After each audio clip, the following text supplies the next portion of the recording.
सीधा ले चलते हैं अयोध्या की तरफ। देशवासियों का आह्वान किया कि अगर भारत को विकसित भारत बनाना है तो इसके लिए हमें 25 वर्ष की एक बड़ी कार्य योजना को ध्यान में रख करके कार्य करना होगा। 25 वर्ष 2022 में मोदी जी ने कहा था,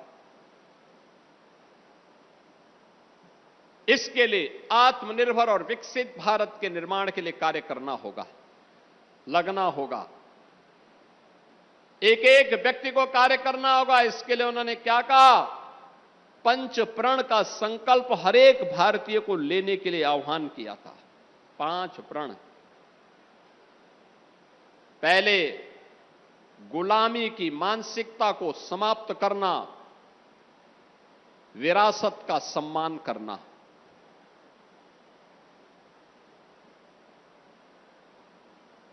विरासत का सम्मान करना, अपने पूर्वजों के प्रति, अपनी आस्था के केंद्रों के प्रति, उनके संरक्षण के लिए, उसके संवर्धन के लिए लगातार प्रयास करना।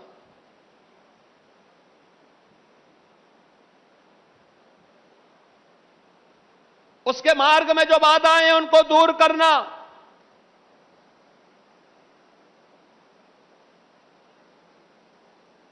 मोदी जी ने तीसरी बात जो लोगों के लिए कहा, वह कहा था, हम सबको सावधान होना होगा बांटने वाले ताकतों से जो विभाजित कर रहे हैं। इसके लिए एकता पर बल देना, सामाजिक एकता पर, सामाजिक एकता ही, मजबूत सामाजिक एकता ही सुदृढ़ राष्ट्रीय एकता का आधार बन सकता है, इस पर ध्यान देना।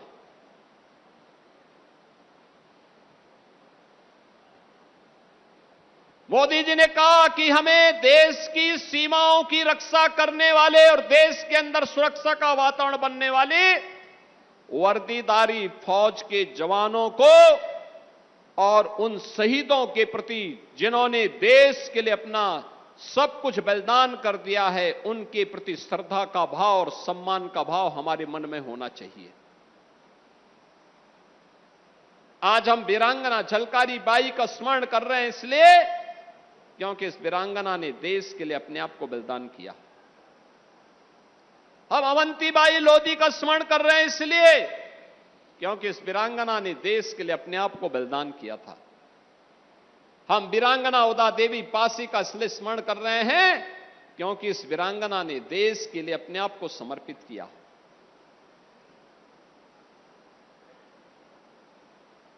हम महाराजा सुहेलदेव का इसलिए स्मरण करते हैं क्योंकि उन्होंने आक्रांताओं को उनकी भाषा में जवाब दिया और भारत की अखंडता को और भारत की सुरक्षा को सुनिश्चित किया।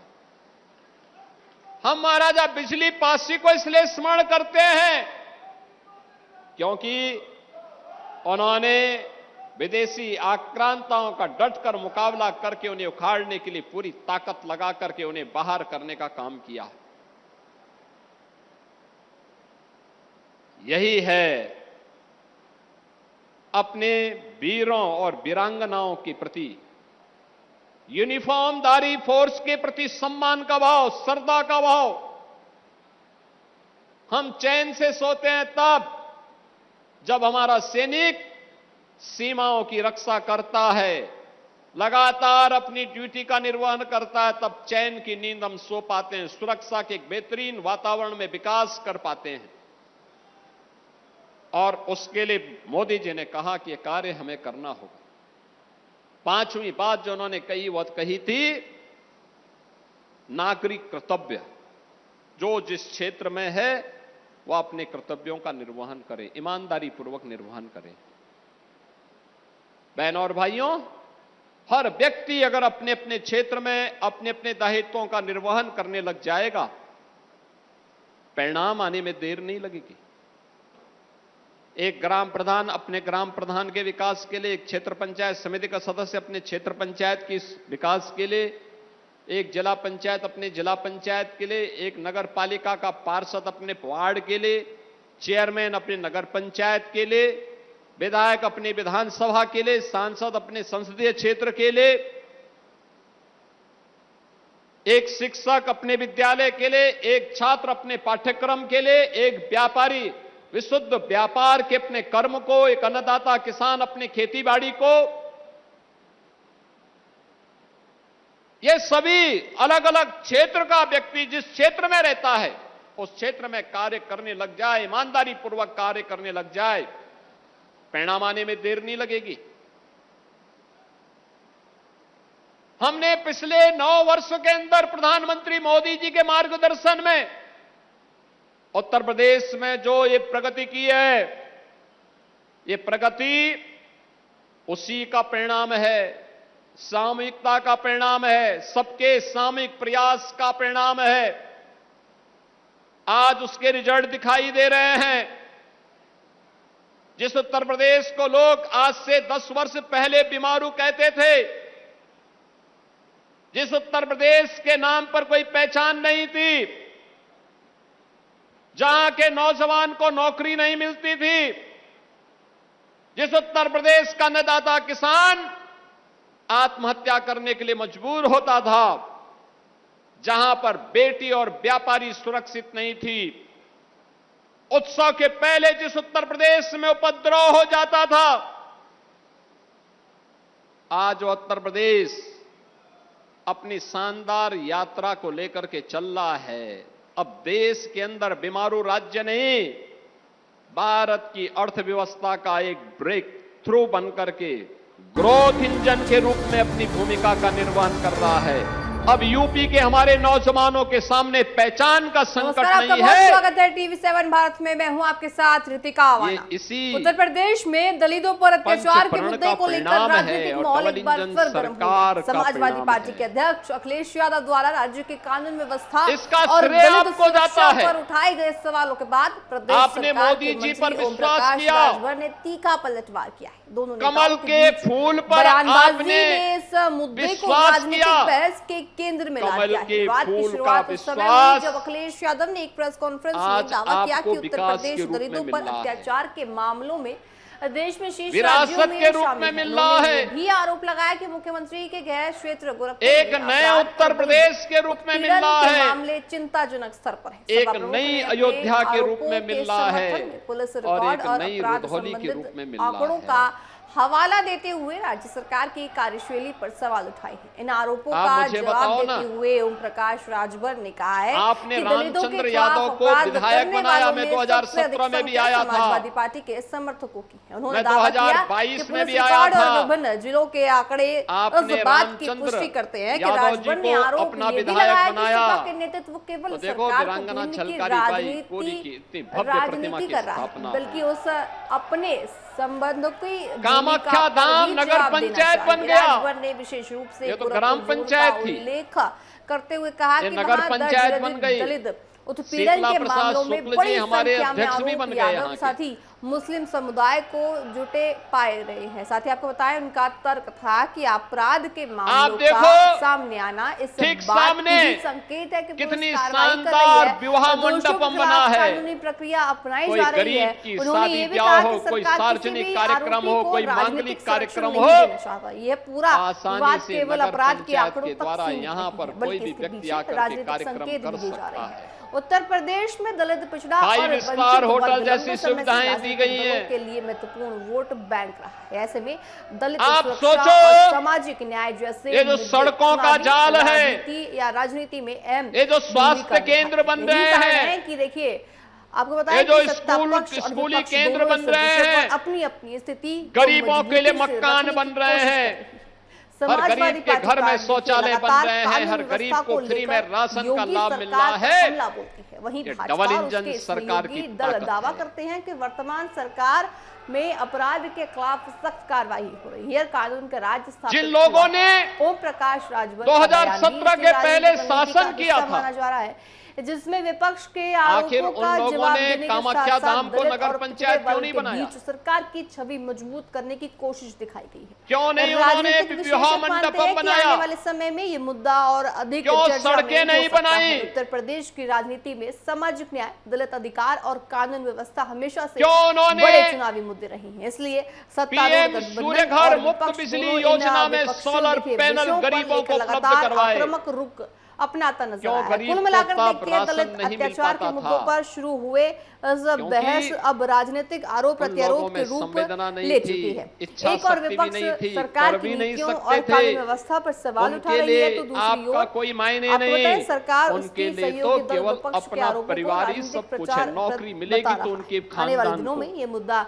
उत्तर सुविधा प्रदेश की मिलेगी राजनीति उनके में और खानदान अधिक को, पुख्ता से उभर कर आ सकता है। देखिए आगामी विधानसभा चुनाव है, सारी ऐसे में सुविधाएं जिस तरह मिलेंगी से इनको। पिछड़ा वर्ग, वे दलित वर्ग तिरंगना के पूरी झलकारी तरह से बाई वोट की बैंक प्रतिमा साधने क्यों की कोशिश लगाते? की जा रही है। साथ ही देखिए अखिलेश यादव का क्योंकि कहना है कि उत्तर उनको तो प्रदेश सरकार कब्रिस्तान यानी की योगी बाउंड्री सरकार से ही फुर्सत नहीं था। पीडीए फॉर्मूले को फॉलो नहीं करती और पिछड़ा और जो दलित वर्ग है उनको कहीं ना कहीं नुकसान पहुंचाती है। देखने वाली बात होगी उनकी कि योगी सोच ही सरकार कब्रिस्तान इस तक बयान सीमित पर थी। किस तरह से आगे प्रक्रिया देती है। साथ में देखा जाएगा कि वे देखिए वीरांगना विधानसभा झलकारी चुनाव आने बाई वाले की हैं, प्रतिमा ऐसे कैसे में लगा सकते थे? विपक्ष और सरकार क्या नीतियां लाती हैं, क्या योजनाएं लाती हैं जो याद पिछड़ा करिए वर्ग उनके साथ हो 2017 जाए। के राजनीतिक पहले खबरों में आगे बढ़ते हैं।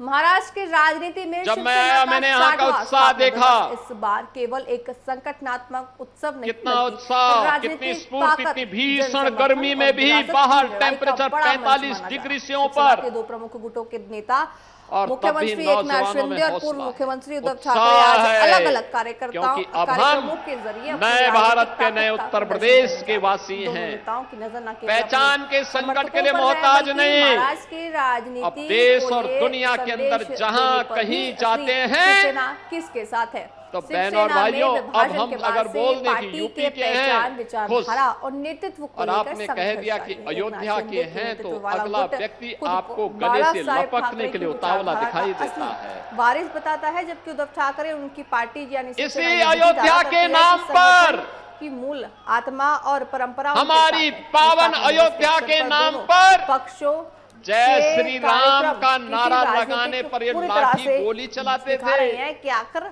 हम असली शिवसेना है। मुख्यमंत्री एकनाथ इनके शिंदे का दोगले कार्यक्रम मुंबई चरित्र के को देखो। गोरेगांव स्थित आपको बताएं वहां होने वाला है। इसी जो बड़े शक्ति कांग्रेस प्रदर्शन के रूप में अयोध्या देखा में जा रहा है। भगवान पार्टी ने राम हजारों का मंदिर कार्यकर्ताओं न और बनने नेताओं को पाए, जोड़ने इसके की लिए पूरी तैयारी एड़ी कर ली। चोटी लगाई शिंदे का थी। उद्देश्य ये देखा गया है कि इसने संगठन पूरी का बड़ा ताकत हिस्सा लगा उनके दी साथ थी। खड़ा है। और वे महाराष्ट्र और इसने माननीय उच्चतम न्यायालय में शपथ दिया था बड़ी बेशर्मी के साथ में कार्यक्रम मुंबई कि राम के तो हुए ही नहीं। आपको बताएं वहां होने वाला है। साथ ही आपको जिसने बताएं कि उनका आपके जो सामने उनका भी जो स्वयं कार्यक्रम है बड़ा पहचान का खास संकट माना जा खड़ा रहा है। किया लेकिन था। देखिए इसका राजनीतिक महत्व कांग्रेस कम नहीं है। उद्धव आज ठाकरे अपने अयोध्या पे समर्थकों को बड़ी मचल संबोधित रही करते हुए है। पार्टी की मूल विचारधारा बोल रही है, बाला राम साहेब भक्तों ठाकरे की का अपमान हो विरासत गया। और संगठन के संघर्ष की बात कर सकते अरे हैं। साथ तब ही क्या राम भाजपा भक्तों और का शिंदे अपमान गुट नहीं हो रहा पर था? राजनीतिक हमले भी कर सकती है।